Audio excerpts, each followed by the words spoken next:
Gamerheads Podcast is part of the Little Fellow Media Podcast Network, sponsored by podcast host Budsprout, the easiest podcasting software for hosting, promoting, and tracking your podcast.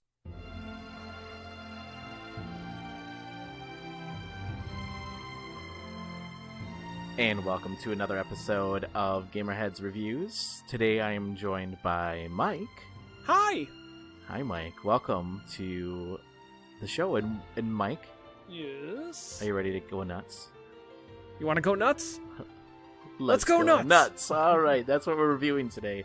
The game is Let's Go Nuts, a game that came out on the Switch, and I reviewed it. I got to play it, and yeah, so we'll be talking about the game today. So the game is a platformer game, and you are a squirrel that their forest got invaded by like these aliens, I guess that's the... Makes sense. I think they are. And you have to race against the clock to make it to the end. I'm not really sure, actually. It sounds like I'm having hesitation in my voice. That's because I really don't know. There's no plot to the game. So, I mean, like, I don't know why they even tried to put a plot, but they did. And, so that's the plot. So, basically, it's a side-scroller. And you go through the level, and you jump, and you collect nuts, or acorns. And you get to the end of the level, and then they score you based on how well you did. So, there's different stars, 3 different stars. So I'm assuming that you get a star if you collect all the nuts, and another star if you get like these special hidden nuts, and then if you beat it in a certain time as well. The reason I say I'm assuming so because there's nothing that really tells you what each of those stars stand for. So yeah, so it's a side scroller. And the floor is lava. That's basically the best way I can describe it. So if you hit the floor, you are dead, and you start over. Or if you made it to the checkpoint, then you're fine, and you can keep going from that checkpoint.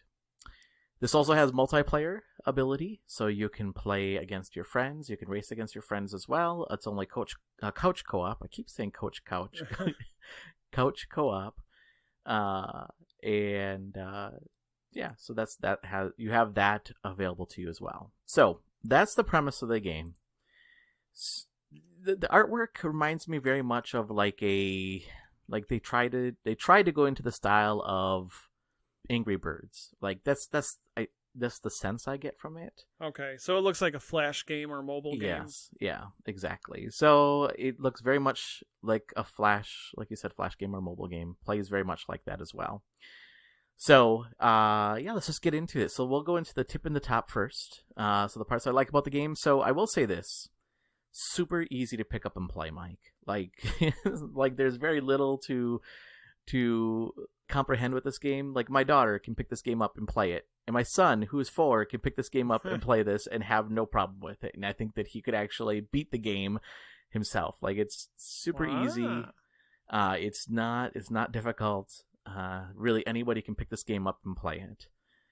And the artwork is kind of cute. I mean, if you like that Angry Birds kind of look and feel, like this is kind of right up that alley. Yeah. And also, I'm looking at, I didn't get a chance to play it, but looking at some of the screenshots, it actually even looks like it's utilizing a lot of the art style of Cut the Rope. Oh yeah, sure. Like when I see the stars, it just looks. Yeah. That's what I'm saying. Like that reminds me very much of like Cut the Rope too. You're right. So games like that, or even like any of those kind of achievement games where you beat a level and then they give you like stars at the end, right? So it's very much in that vein. Like the idea is that you beat your own high score unless you're playing against opponents, and then you try to beat them, but. You try to beat your own high score. So it's not challenging though. Like, I mean, well, no one said it had to be a challenge. It could be just one of those games that you just kind of mindlessly go through, or something that's more geared towards little kids as kind of a introduction to decent platformers. Then maybe after this they'll jump right into Ghosts and Goblins. Yeah, maybe. that'll be a culture shock for sure for them. Just ease them right in, and then just toss them right into the deep end. Got your toes wet? All right, here you go. Here we go. So those are the things I liked about the game. So yeah, going into the flip and the flop, then the things that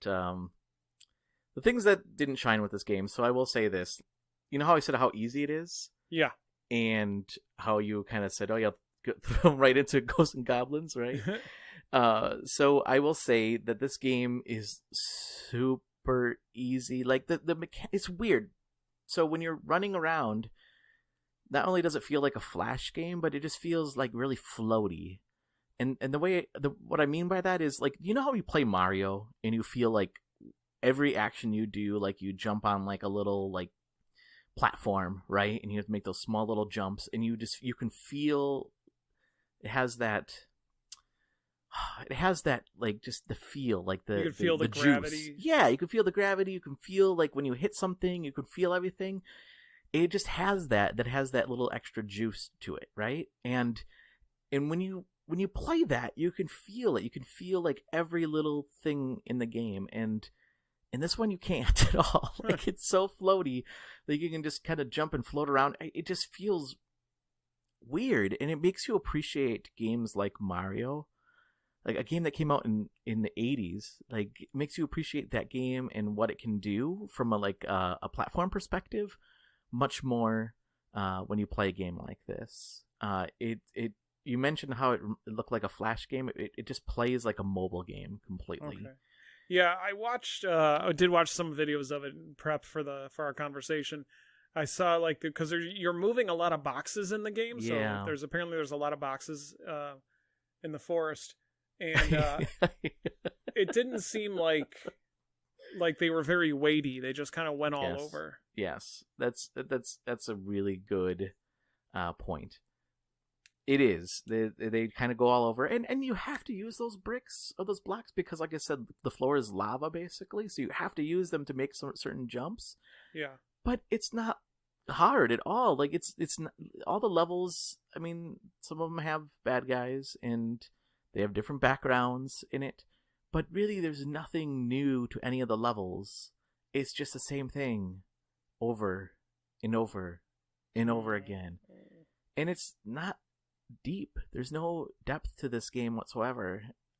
You'll be able to beat this game probably within an hour. If you sat down and just played it straight through, you'd be able to beat it probably within an hour. There is some fun when you play with other people, but that won't last either. It doesn't give you enough to want to come back and play it. And I hear other people say this, like, oh, mobile game on the Switch, blah, like, and I'm not one to be like, oh, mobile games on Switch. Like, there are times where mobile games actually do pretty well on the Switch. 2 words, Letterquest. Letterquest, exactly. Letterquest, I love Letterquest. Galaxy, I love that game. Those are 2 games that I think do really well on the Switch. This one is like in one of those camps where people complain about mobile games coming to the Switch, and this is one of those games. It just feels just loose. Yeah. Oh, it feels, that's too bad. It feels like somebody made it in like a Flash game maker and just threw it up on the eShop and said, "Here you go. Here's a game." That's what it feels like. But the game is playable, right? I mean, like, it's playable. It's not broken, right? For what it puts out, it accomplishes it. It's if it sets itself off as like an entry level platformer game for kids. Yeah, but even that, I would say it's like really easy even for kids. Like, I don't know. Like, it's almost like you don't want them to play this game because when they actually get to a real platformer, they're gonna be like, "This is nothing like." Like, there's training wheels, and then there's training wheels. Yeah. Gotcha. So one, it's also, it's, from what I'm looking at, it's $9.99. Yeah, kind of pricey for this game. Actually, not just kind of. That's very pricey for this game. Like, if it was like $1.99 and you wanted to play with your friends, that's one thing, but $10, that's really expensive for this game. What it does, I don't think it's going. I don't think it went out to be a masterpiece, and it accomplishes what it set out to do. It's just doesn't hit on all cylinders. And right. there is something, like I said, there's something about playing a game where you feel the weight of your character's movement, and you feel like when you hit a brick with your head with Mario and things like that, it just feels good. You know what I mean? Like it just has that, like I said, juice where that this reaction or yeah, this doesn't have that. It just doesn't have that weightiness, that feel that just you feel it. It just feels weird, and when you play it, it feels weird, and you don't realize like how, like I said this before, you don't realize how good a platformer is like Mario until you play a game like this, and you're like, oh, that's what a platformer should feel like. So at least it accomplishes that. In that yeah, regard. That's right. So my overall grade of the game, I can't give it more than a D. I just can't. It's just, it's there's not enough there. It feels like a very entry level game. It feels like something that it just feels like somebody that experimented with a game and said, hey, I have these little things I'd like to try out, and put them out there, and there's just not enough there for someone to spend $10 on. Gotcha. So that's Let's Go Nuts. It's on the Switch, and also it's on PC as well. So that came out on July 17th. It is on the eShop right now. All right, thanks, Mike, for joining me and talking about the game. Always a pleasure. And thanks, listeners. And you can catch new episodes of Gamerheads every Sunday night. Check us out on Buzzsprout, gamerheadspodcast.buzzsprout.com or gamerheadspodcast.com, or wherever you get your podcast. All right, see ya. Thanks. So long.